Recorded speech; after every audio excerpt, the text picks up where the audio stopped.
Hello, everybody, and welcome back to our Bible study. So, last week we talked about two words in particular, truth and authority. And these are kind of themes of this entire book. And so we're going to continue to think about questions surrounding truth and authority as we progress into tonight. We're going to add another word, though, idolatry. And this is a word that really Jennifer Butler spends more time talking about in chapter 3, which I did not invite you to read. So don't worry. If you're like, where did he get idolatry from? It was from a part you did not read. However, the way she defines idolatry makes its way certainly through chapters 4 and 6. So here's how she defines it on page 28. Idolatry is anything that leads us astray from God's liberative plan for humanity. Idolatry is anything that leads us astray from God's liberative plan for humanity. And with that definition, for her, idolatry and injustice go hand in hand. That in a way, you almost can't have one without the other. Because God's plan for humanity is liberating. And so she goes on to talk a little bit about how this happens. How do we get to idolatry? How does idolatry become so rooted in a society that it begins to reshape that society in ways that are falling very far away from God's liberative plan for humanity? What she says is that step one involves forgetting who God is. And for her, God is Yahweh, the liberator. She says it over and over and over again, pointing to various stories and various texts within the scripture that point to God as a liberating God. And so before we move on, I'm just curious, as we've been thinking about this alongside her, this idea of God as a liberating God, how does that strike you? Does that resonate with your experience of God? Does that resonate with the way God was talked about or taught to you?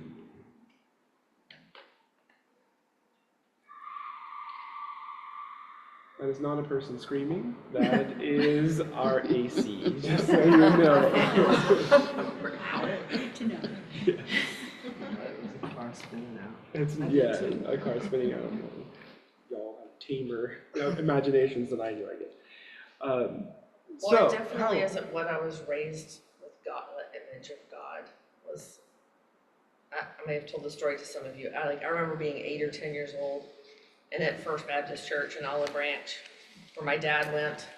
My parents have been divorced a few years, so I only went every so often. And I just remember sitting there thinking, every time we come here, they tell us that we're going to hell, and there's a fiery story, and I'm unclear of why we're coming here every week. Are we going to get past that? Or anyway, so I was like, this just doesn't work. This can't be right. And I remember feeling so sure of that as a kid. Like I didn't talk to anybody about it, or so, but I was like, this doesn't work. I don't know what they're talking about. But it took till I was like 30 before I could understand things and read books. And then, oh, right, it doesn't have. That's just one way some people read it. But I felt that it was a liberating God, that they had gotten it wrong, and I don't know why I got that, but I was glad that I did. Yeah. Thank you, Laura. Other folks, this idea of God as a liberator, does that resonate? Does that fall far afield from what you were given? Either of those questions. It resonates for me when I think about the Hebrew Bible, the Old Testament, because there's lots of examples of God leading people and speaking through the prophets, and but when you get to the New Testament, it's like it's all the afterlife. We're only liberated by Jesus' resurrection and not so much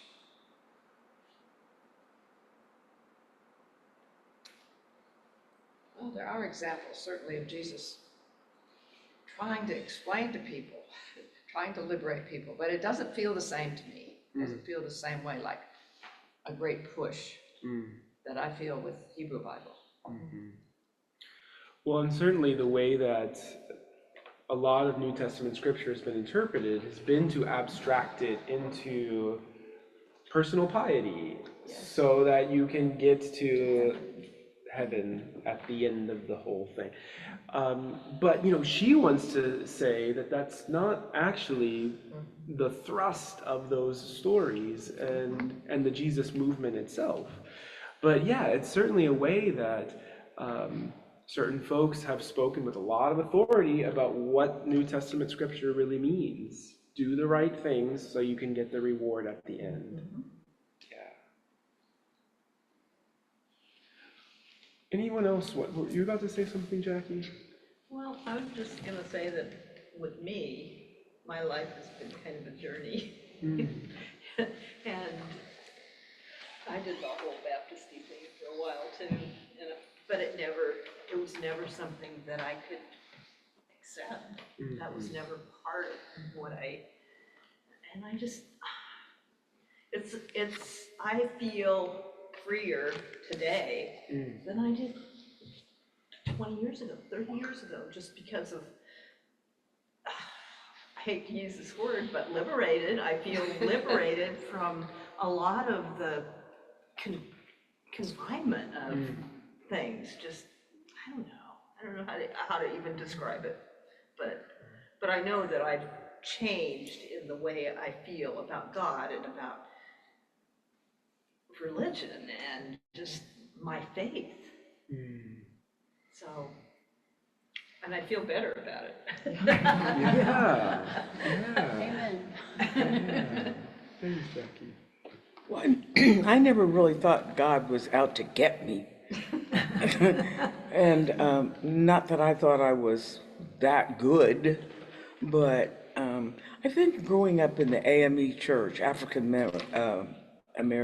Episcopal church, I think that gave me a launch that was so different for what the conversations were in my home and my experiences, the launch from my family. I was very proud to be, and I say to people now, I'm a cradle AME, but African Methodist Episcopal, but I mean, I'm not still an active participant, but that was my foundation.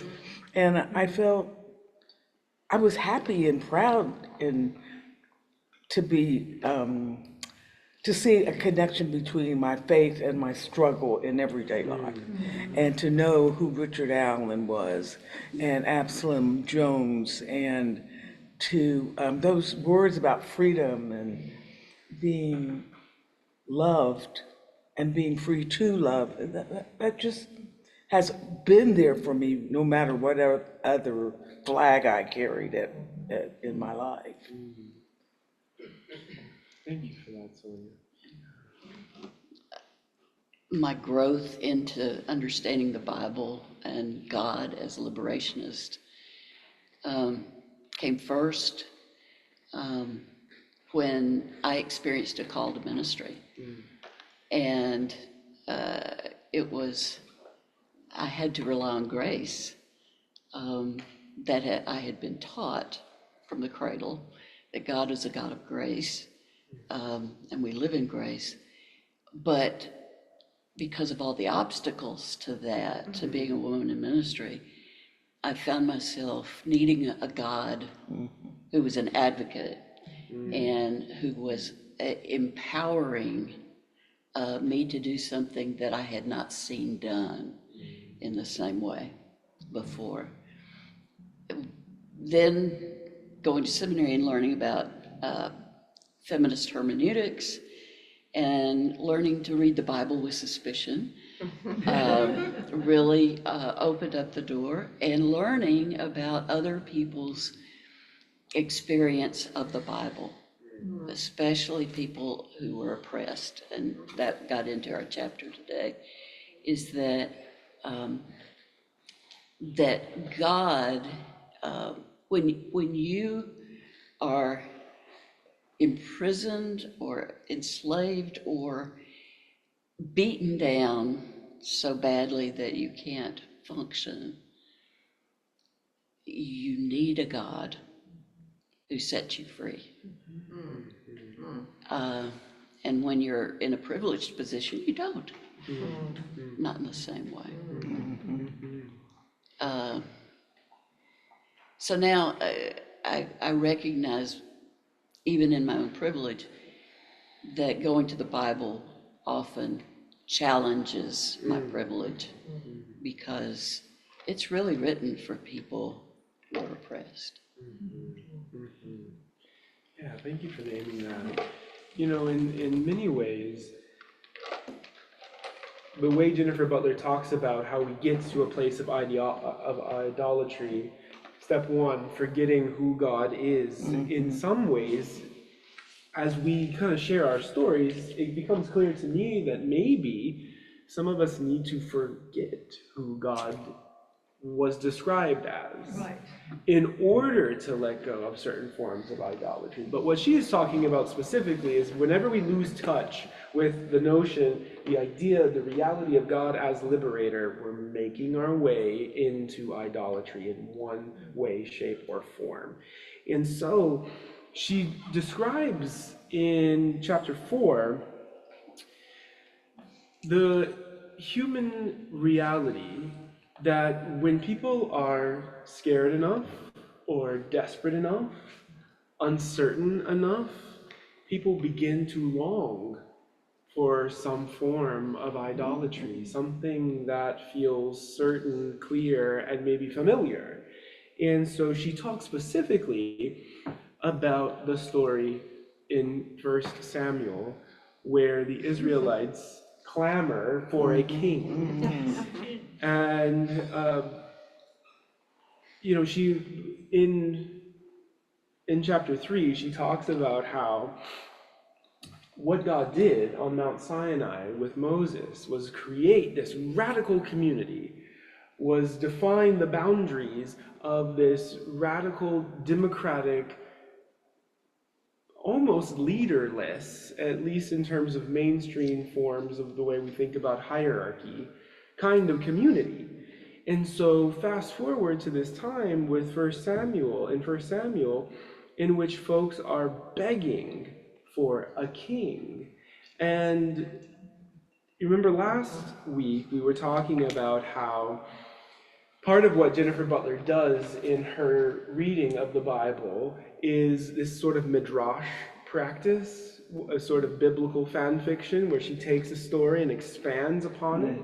So she does that with this passage from 1 Samuel. And so I'm going to invite us to read it together. This is on chapter 4, page 41. And so I'm just going to invite us to read this aloud together. And if you don't have a book with you and you would like one, thanks to someone in this group, we have an extra one that you can have forever. Anyone need? Oh, wow. Okay, will you pass that to someone? Thank you. Okay, so we're at the bottom of 41. I'll begin, and then when I stop, anyone who'd like to, please feel free to pick up. Picture God and Samuel sitting together on the front stoop, talking about a problem, like parents discussing their child's behavior. Samuel, sad-faced, turns to God and says, "Somehow I failed you." God looks far away and sighs, No, it's not on you, it's me. It's me they don't get. They don't want me, the God of liberation, to be their king. They want to be like Egypt and Babylon. They've forgotten who they were. They've forgotten they were once slaves, and it was I, Yahweh, that brought them out. God and I sat there on the stoop for a few minutes, crestfallen. God thought for a minute, and then he looked at me, seemingly totally defeated. They have not rejected you, they have rejected me, God said gently. Again, we sat in silence, contemplating this new and daunting spiritual impasse. Then God sighed deeply and exhaled slowly in resignation. So here's what we do. Let them have a king. I looked at God stunned, but warned them, God said, looking sadly into the distance. Let them know what will unfold.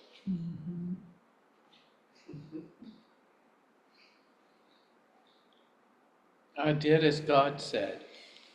This is what the king who will reign over you will claim as his rights. He will take your sons and make them serve with his chariots and horses, and they will run in front of his chariots. And some he will assign to be commanders of thousands and commanders of 50s, and others to plow his ground and reap his harvest, and still others to make weapons of war and equipment for his chariots. He will take your daughters to be perfumers and cooks and bakers. He will take the best of your fields and vineyards and olive groves and give them to his attendants. He will take a tenth of your grain and of the vintage and give it to his officials and attendants. Your male servants and the best of your cattle and donkeys he will take for his own use. He will take a tenth of your flocks, and you yourselves will become his slaves. Okay. Ouch. How about I that? don't want that. Yeah.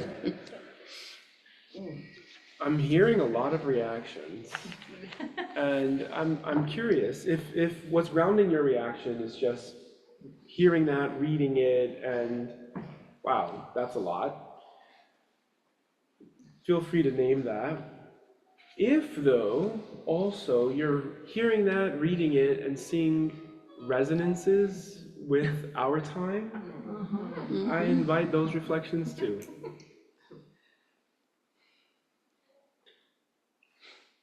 Well, that's what I thought about was, just the warning of God saying, okay, you want a king, here's what's gonna happen. And I'm reading, I'm going, that's what's happening. Thanks, Jerry. This came up in the lectionary, and I was scheduled to preach at a small church in Mississippi. Oh, boy. And when I got up to do my sermon, I told him, I said, I looked at the lectionary reading and I ran away from it. Because I knew that a lot of these people, most of these people were Republican. And I couldn't do it. I couldn't alienate these people. And I felt like if I preached this as gospel, that they would run me out I was gonna of say you town. wouldn't get home safely. That's right. But that was my experience of this. This was about a year ago, year or two ago, yeah. It would have been so interesting to know how they reacted. In 2017, I think. I know, that's what's interesting, it was during the first Trump administration. Yeah. Feels even more so now. Yeah. It's more obvious now. Yeah. Yeah. Prophetic. Yeah. Last night, I was reading something that someone sent me, YouTube, and it was this, he's not a prophet, but he kind of predicted, or some people would say prophesized this,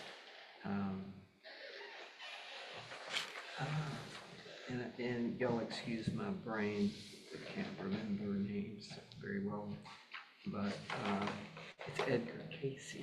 Oh, yeah. And Edgar Casey had, Edgar Casey had predicted that this king would rise to power, and he's pretty much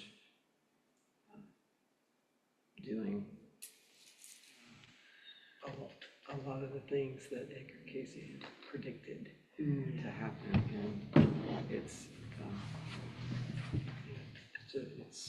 definitely not destroying a lot of people's lives, but Right. pretty much, kind of. Well, yeah, thanks for naming that, TJ. Edgar Casey was a prophet who did a lot of his prophesying in dreams. And this was in the 1950s, I think. So you can look him up, and he's very interesting. Lived in Virginia Beach, Virginia. That's where his center is. Oh yeah? Yes. Wow. Well, let's thinking about this text with a little bit more specificity, and it kind of walks us through, and then Jennifer Butler walks us through what it's really pointing to. She asks the question on page 43 in the second paragraph, the second full paragraph under understanding the text, what do kings do? Right. And she says really two things. One, they design an economic system that exploits everyone's labor for the king and the king's circle. Concentration of wealth, in other words. Right. And then secondly, kings militarize everything. And, part of what she names, and I think part of what a lot of us are struggling with in one way or another, whether it's with ourselves or with our families or friends or churches, is how do we talk about this in ways that feel accurate and without feeling politicized? And there may not be an easy way to do that or a way at all, but one thing that she really invites us to focus in on are certain kinds of what I would call factual realities. If we compare economic realities, for instance, from a few decades ago with now, by every index, there has been a concentration of wealth. That's just happened. If we compare a few years ago with a whole variety of different indices for democracy, for instance, which she gets into, whether we're talking about civil rights or civil liberties, whether we're talking about voting rights, or we're just simply talking about the sheer fact that there's military presence in American cities now in a way that there hasn't really been in a very long time.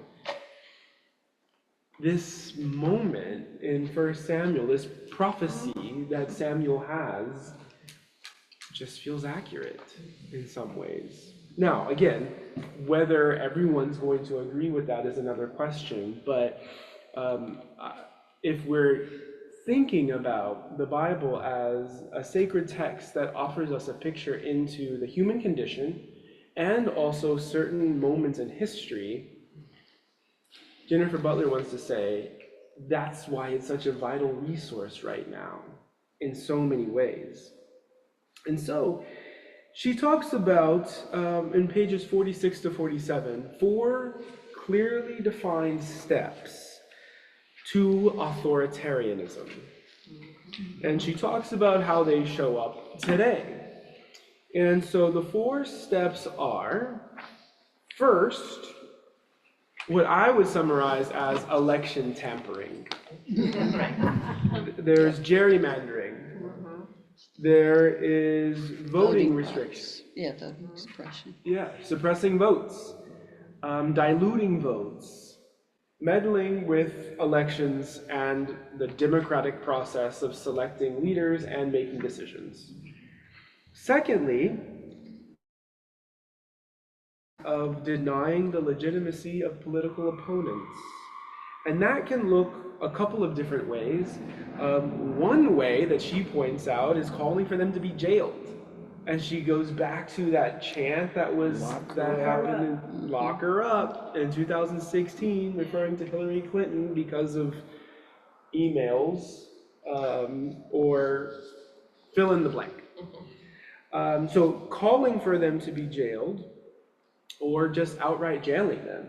And if we look at today, I would suggest that we see some other examples of that. Maybe not chants at political rallies, but a whole variety of people who are up for investigation, being indicted for mortgage fraud, and a whole variety of other crimes.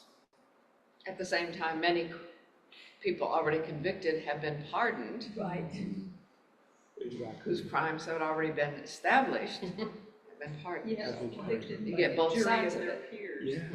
Yeah, exactly. Yeah, we are getting both sides of it. Attempts to jail political opponents, and not just attempts, but successful attempts to pardon political allies. Thirdly, she talks about encouraging violence.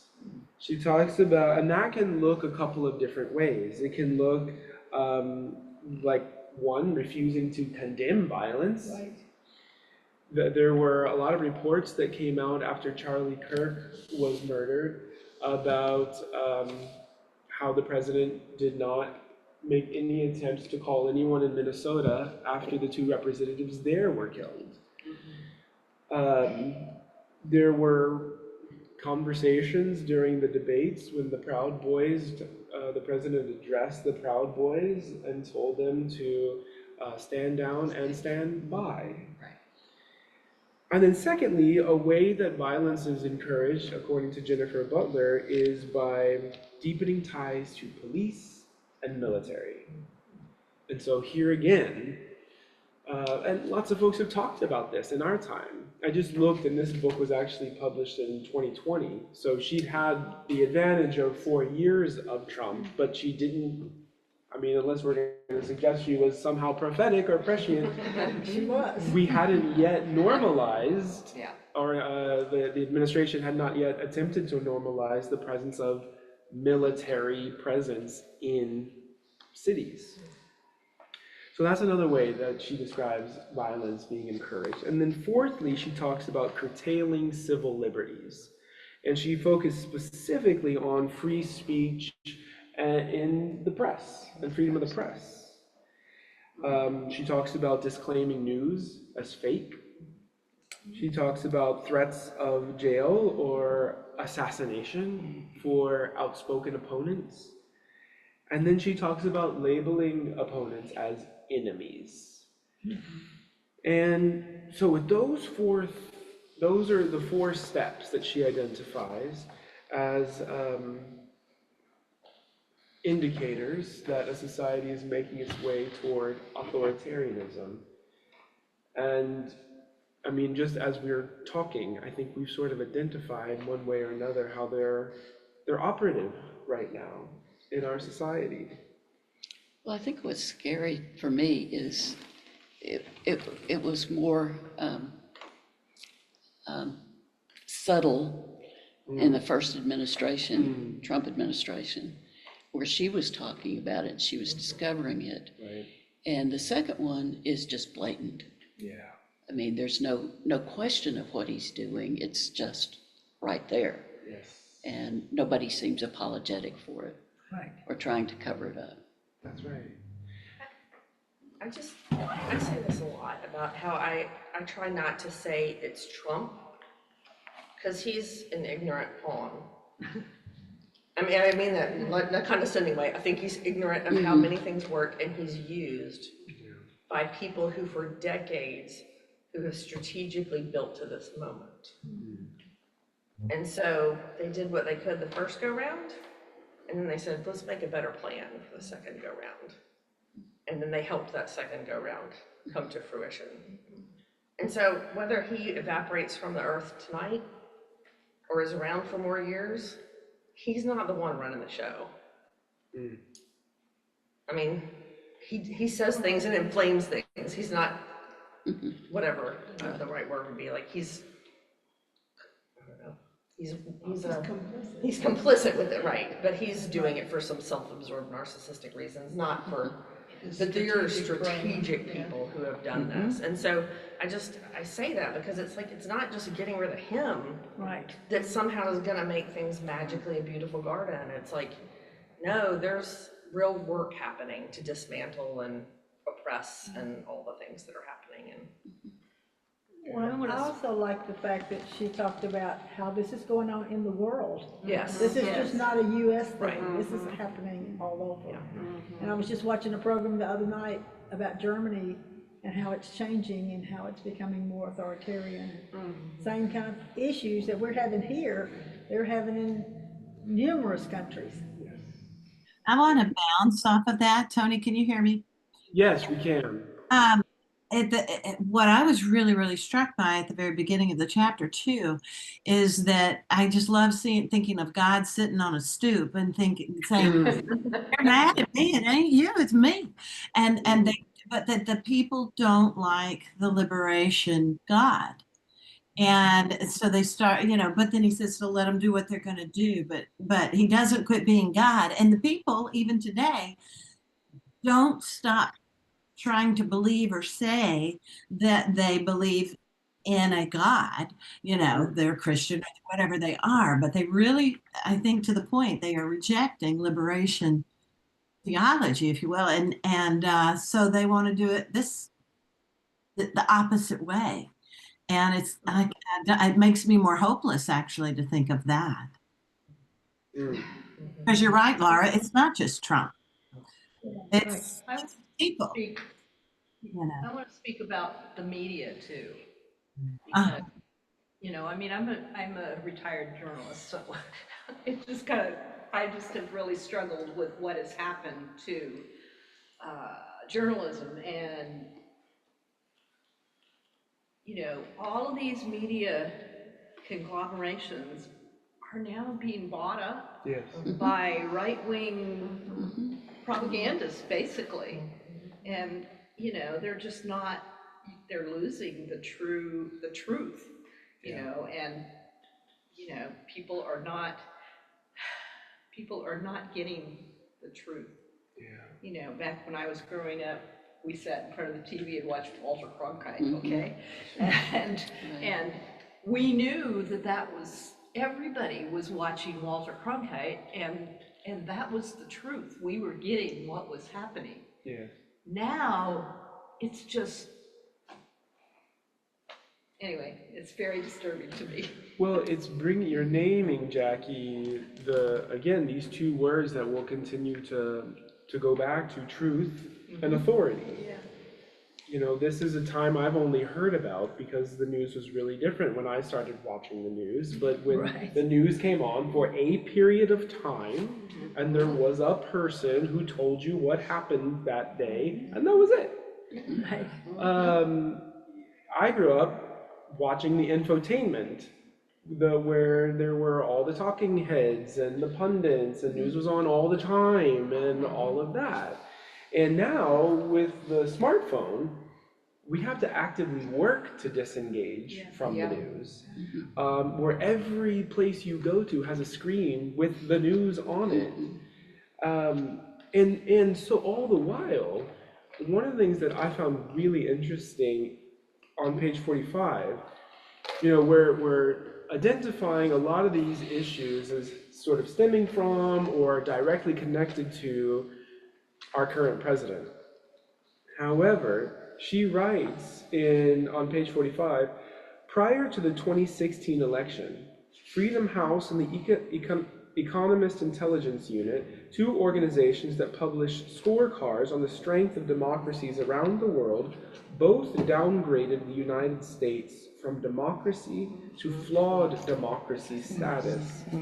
Economic inequality, wealth concentrated in white communities, erosion of voting rights, mass incarceration, increased school segregation, and the influence of big money in politics were among some of the data points they used to support their position. And so, to the point that I think some of us are naming and making, this is much bigger than one person.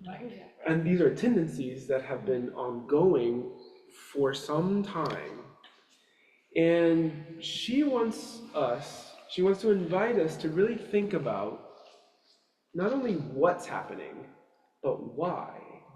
And she's suggesting that the Bible has something to say about what's producing some of these tendencies. And, and so, when we think about these 4 steps towards authoritarianism, when we think about the reality that according to these organizations, the United States has been sliding its way out of democracy into flawed democracy into whatever comes after that since before the 2016 election. She wants to suggest to us that idolatry, whether it's the idolization of wealth or the idolization of power or the idolization of authority for its own sake, this reality, these results of forgetting who God is and what God is about, she describes it as a spiritual sickness. And the remedy for this spiritual sickness is studying history. She goes so far as to say that studying history is a spiritual discipline that should be right up there with prayer. I love that. If we can find the real history, yeah. So Right. Something, see, I think that the tone has been set to just open all the Pandora's boxes that have been harbored in this country about race and class and name all that stuff, because gender, whatever, because in little ways it creeps into the system with everybody feeling free to let it all hang out. Now, one thing that caught my attention this week was, yesterday was Veterans Day. If you looked, I don't know about other channels, but I watch channel 3 a lot. And every time I saw one of those promotion pieces or the honor pieces about World War II vets, I mean, there were only today did I see one brown person in all, no women, no people of color, only white boys went to Europe and Japan, for the World War II, and they were honored for it. And I thought, this is outrageous. Well, I did call Channel 3 and Good for you. well, I couldn't believe it was that skewed. And she said, "Oh, I haven't seen." I called to the general manager, and because I thought I'm not going to fool around with the assignment editor or any of those. That's right. I knew this because I said the thing of it is I knew I had one hit and I had to make it count. It was the 9th inning. And I thought, people have decided that all that other stuff is out. And anything else, we don't have to think about it. It came in. I said, I don't know if you produce this locally or you just got a strip to drop in, but whatever you did, whatever the source is, it's inappropriate for this market. And she said, oh, no, we're very conscious of those things. And I haven't seen it at all. I don't know where that came from. And then in my zeal, I let her get off the phone. I said, so I called back, and thank God she didn't answer. I just left a long message. Well, I was quite willing to say, my passion took off, and I didn't hold you accountable for doing something. Because I said, well, what are you going to do about it? Are you going to have some wraparound stories or talk if they're dead? Most of them are dead. So I said, so maybe you want to interview some of their descendants if their lifespan is There's still expired. Vietnam veterans around. There's still Vietnam veterans around, a bunch of them. Afghanistan, of Yes, course. I know. No, but talking about what Sonia's talking about, there is a memorial in DC for African Americans that fought in World War II. And Trump ordered for that memorial to be removed. No. Yes. And he did it the day before Veterans Day. He did it on Monday. And there was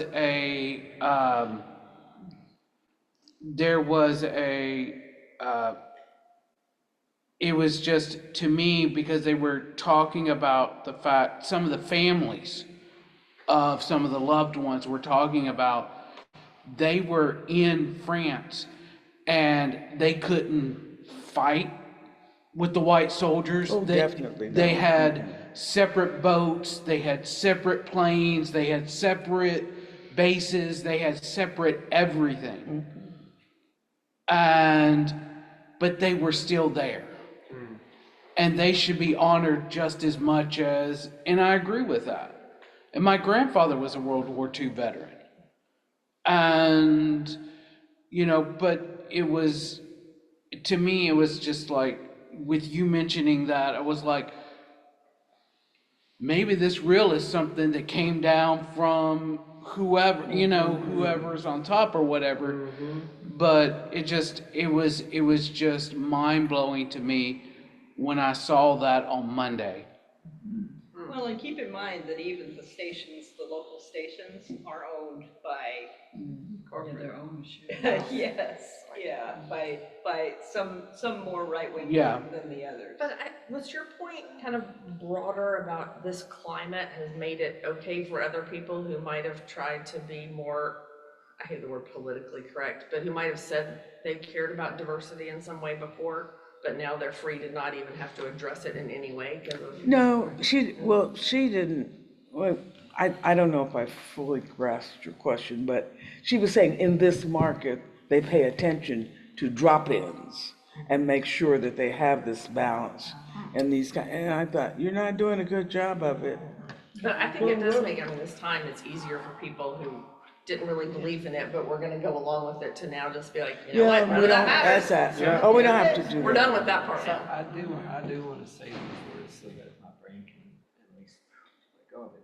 But it's like the exploitation of people has become normalized, and it happened way before us. Oh, yeah. But there's somehow, some way, somehow, like, this just what we have to accept, or is there a liberation possible? Right. Yeah, the Well, only really positive thing that I saw yesterday about Veterans Day was Obama greeting all those soldiers on an honor flight. He went to the plane and shook hands with every one of the veterans, and that's leadership, and it just made me it's making me cry even thinking about it right now, because these guys, they're really old. Well, I caught the end of that, and I wasn't sure whether that was during his presidency No, It was or this yesterday. it was yesterday. Well, that's real tragic. I mean, I thought either way it was a tragic situation that he had to play president.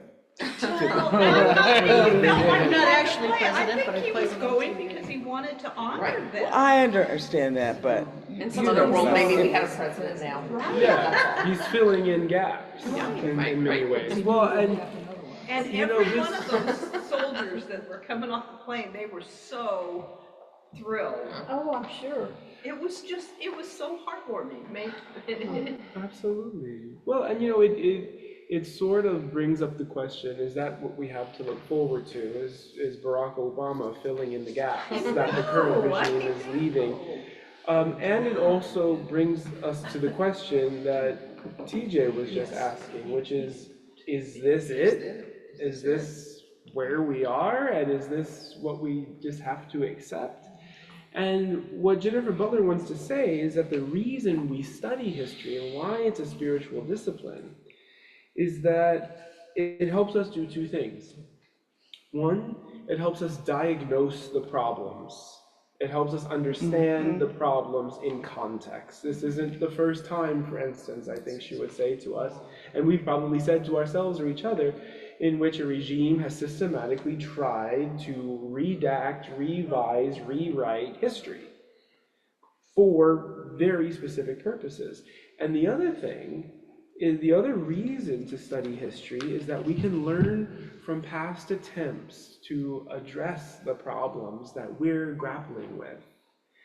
And what we can do in studying and reviewing and reading history, both the history that our society puts together and also the history embedded into the Bible, is that we can begin to experience what she calls historical empathy. This is on page 52. She says that God charges us to have historical empathy. In other words, the faithful are to examine history from the reality of those who were at the bottom of the power pyramid. The slaves, the strangers, the immigrants, the poor, the widows. This is how God is revealed to us. This frees us from the deception of inevitability, this naive. Instead, Scripture teaches us to be vigilant so we can help advance God's vision for humanity. And so, in other words, if you want to understand what the antebellum South was like, you don't read the published history of the Confederate generals. You actually consult the memory and the documents and the art of enslaved people. If you want to understand what the 1950s were really like, you don't read the published history of the white guys who worked in corporate America. Right. You read the stories of fill in the blank, their wives who were oppressed. You read the stories of their children who were oppressed. You read the stories of LGBTQ folk who didn't make their way into the mainstream. You read the stories of people of color who did not make their way into the mainstream. You consult sources and stories that aren't the story, Right. in one way or another. But we have an administration that is trying to bury history Yeah. Right. and redefine history according to its own terms, which lots of administrations have done before. So that begs the question, which it was in PBS last night, the attack on higher education. Yeah. That because of the pressure of the administration on higher education, schools are capitulating Yep. to the point that they want monitors to read the syllabi to make sure that the syllabi say what the administration want them to say versus the academic freedom of professors. And so And they are not trained. no, they're not trained.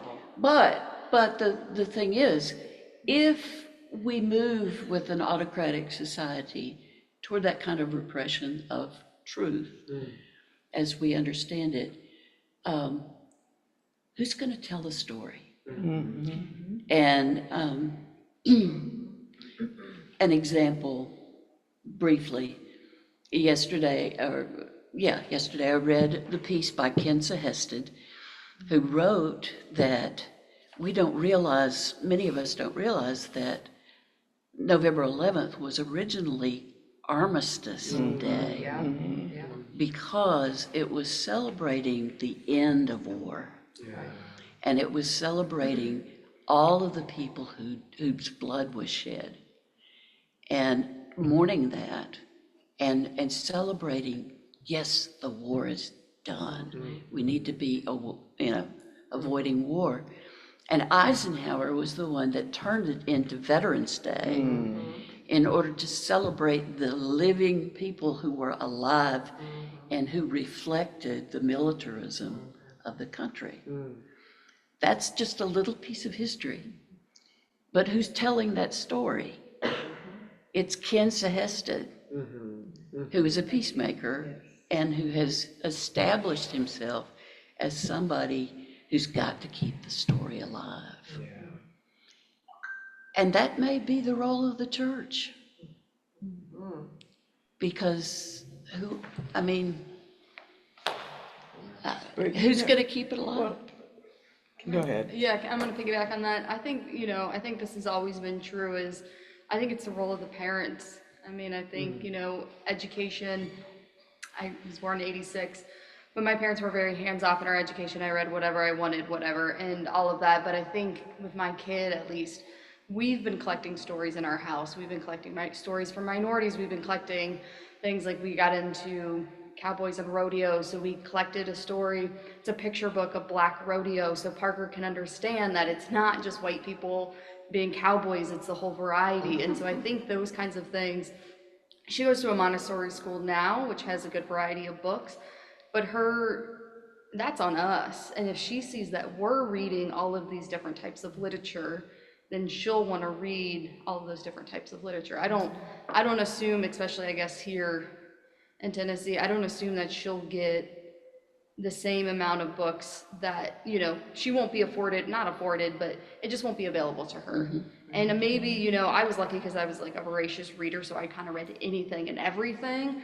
My sister, not really. So she never read anything beyond, she just wasn't pushed. And so I think a lot of that falls on parents. And with that, I think it falls on the community that they're a part of.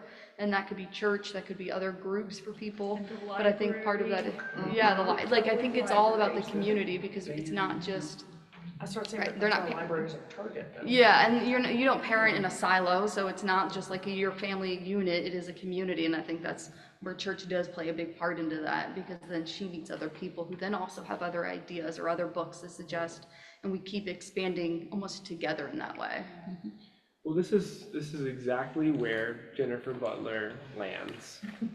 Basically saying it's incumbent upon church communities to witness in this way right now, because it ain't happening anywhere else. Now, this was again 5 years ago, 6 years ago that this book was published, and so that means she was writing it well before then.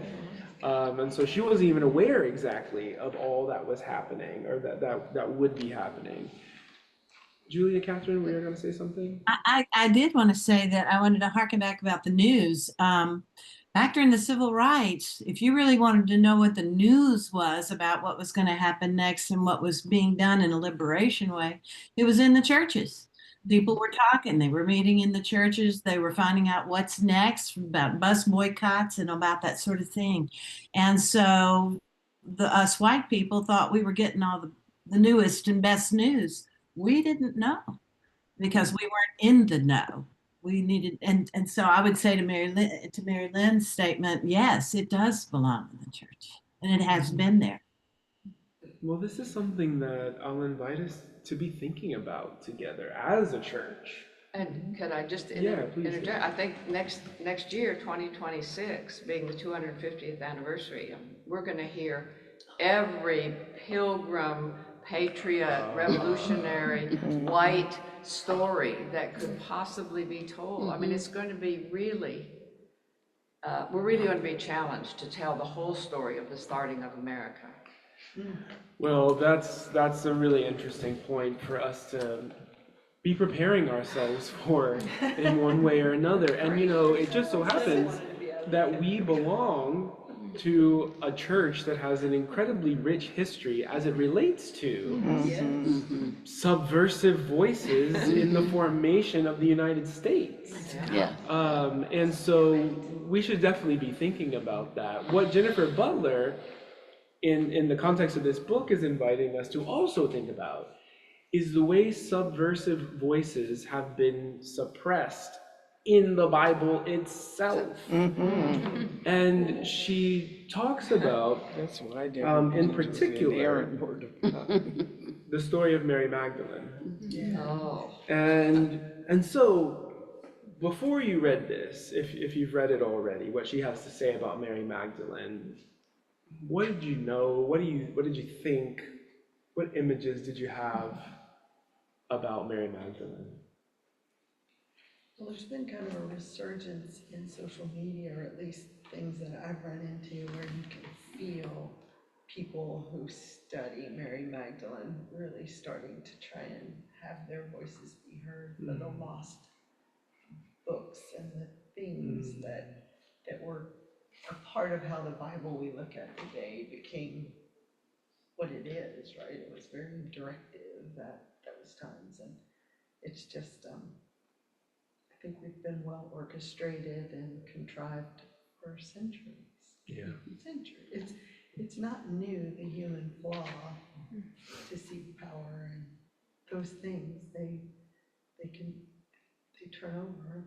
They were alive and well. Herod slaughtered all those babies. Thank goodness Joseph took Jesus away, and all the things that happened through history.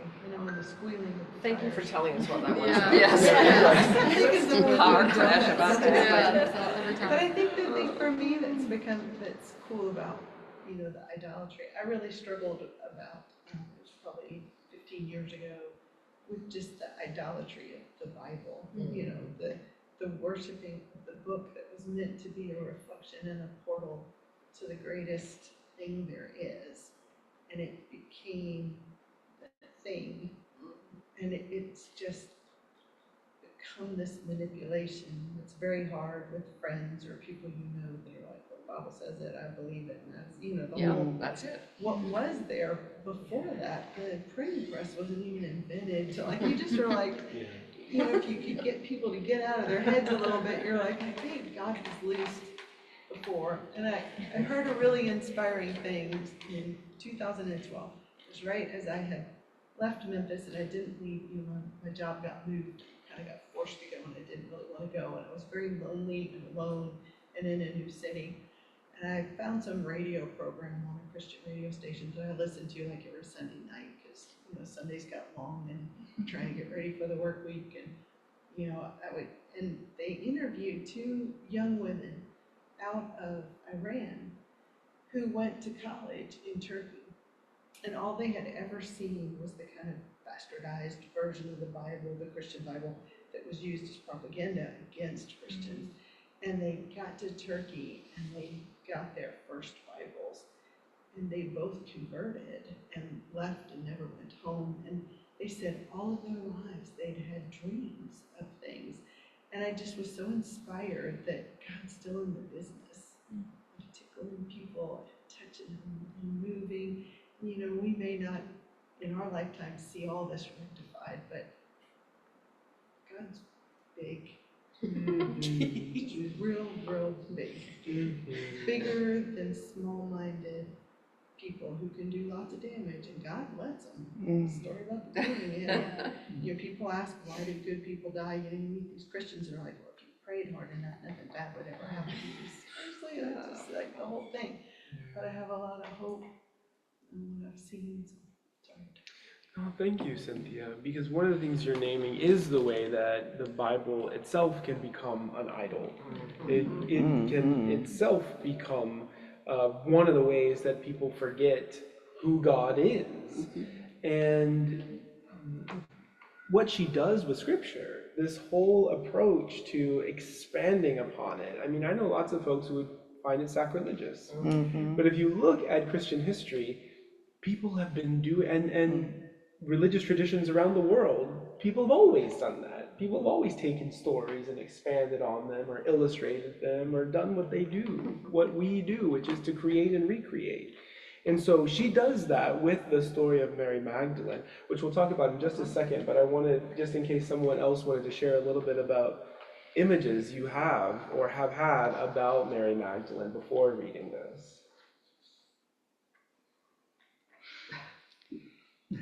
Well, for years, the church tried to paint a corrupt picture of her as a prostitute or a loose woman.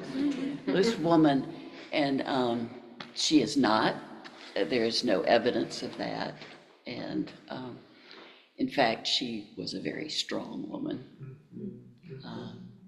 At what period did that actually happen? When those stories started being created about Mary Magdalene? I was going to say, the 1920s in America? No, it was way before that. No, it was, That's what a it lot of was bad stuff in ended. the Catholic tradition, yeah. It was like the Church. conversion Yeah. of that one Caesar that went, and there needed to be, it was, yeah, I think it was really stemmed towards a period of a lot of militarization and needing to Well, push down women. that's an interesting question, and that maybe could be a whole Bible study in of itself, like the gap between tradition and scripture. Right. And just what people assume to be in the Bible that's not actually in there. But Jennifer Butler doesn't really engage with any of that. She goes right into talking about page 72, she does some more of this kind of midrash work. And I'm just going to read a couple of quick excerpts as we begin to bring this conversation to a close for tonight. So she's setting up the scene that Mary, Joanna, and Mary, the mother of James, are going to visit what they assume to be the broken body of Jesus in the tomb. And then Mary says, in the words of Jennifer Butler, "When we reached the tomb, I froze. The other women came up behind me and saw the stone had been rolled away. Stepping cautiously forward, I whispered, 'He's not here.' Then louder, with a yell coming out of the depths of my soul, a mama bear howl, 'He's not here!' I had thought something like this could happen. The Romans had tortured Jesus and broken his body. Now they have desecrated his tomb." And so they encounter the angels, and Mary is just angry. The other ones bow down, but she's just angry, and she asks, "Where is his body?" And then it dawned on me, this is what he was saying. Of course, Jesus is gone. He was resurrected. We rushed back to the men's hideout. Something had shifted in me. Not only might I see Jesus again, the death and suffering wrought by the empire was not the last word. His vision of radical inclusion, embracing the unclean woman healed by touching his cloak, the Syrophoenician woman who challenged Jesus to hear her, the woman at the well, all of that would be brought to the entire world. But the disciples stared at us with scorn. "Nonsense! Get in here before you expose us all," Peter hissed, looking this way and that for signs of Roman soldiers. We looked at each other. We saw the defiance in each other's faces. Then we turned and walked away. We would not be silenced anymore. And so, in many ways, what Jennifer Butler is lifting up is the fact that Mary Magdalene was in fact the first Christian preacher. She was the first person to proclaim and share the good news of resurrection despite opposition everywhere, not only just from the Roman Empire, but also disciples. from the disciples. The boys. Yeah, who did not Cowboys. believe her, who rejected her words, who rejected her. And that version of the story, where it is either named or in another version of the Gospels, unnamed women are the first people who encounter this reality. And so one of the things that Jennifer Butler invites us to do again and again is to remember. In God's new order, it's the ones on the margin who lead. Those are the people whose voices need to be lifted up so that we can understand, all of us can understand what liberation in God's vision really looks like. And so in chapter 6, she really talks about women and women of color in particular as being the leaders of this work in so many ways. And she lifts out a couple of examples for why this matters. She talks about how in 1994 there was a collective of Black female activists who introduced the idea of reproductive justice and bodily autonomy, and shifted the paradigm and the narrative around women's health And so for Jennifer Butler, what she's really inviting us to do is to think about how, given the circumstances that we're in, it would be very easy to think of them as unique, singular, and for us, as a result, to feel lonely. But in studying history, the history in the Bible, the history elsewhere, in looking at the voices of those who've been oppressed, we can actually begin to realize that one, while this situation that we're in might be unique to us, it isn't necessarily unique to history. Right.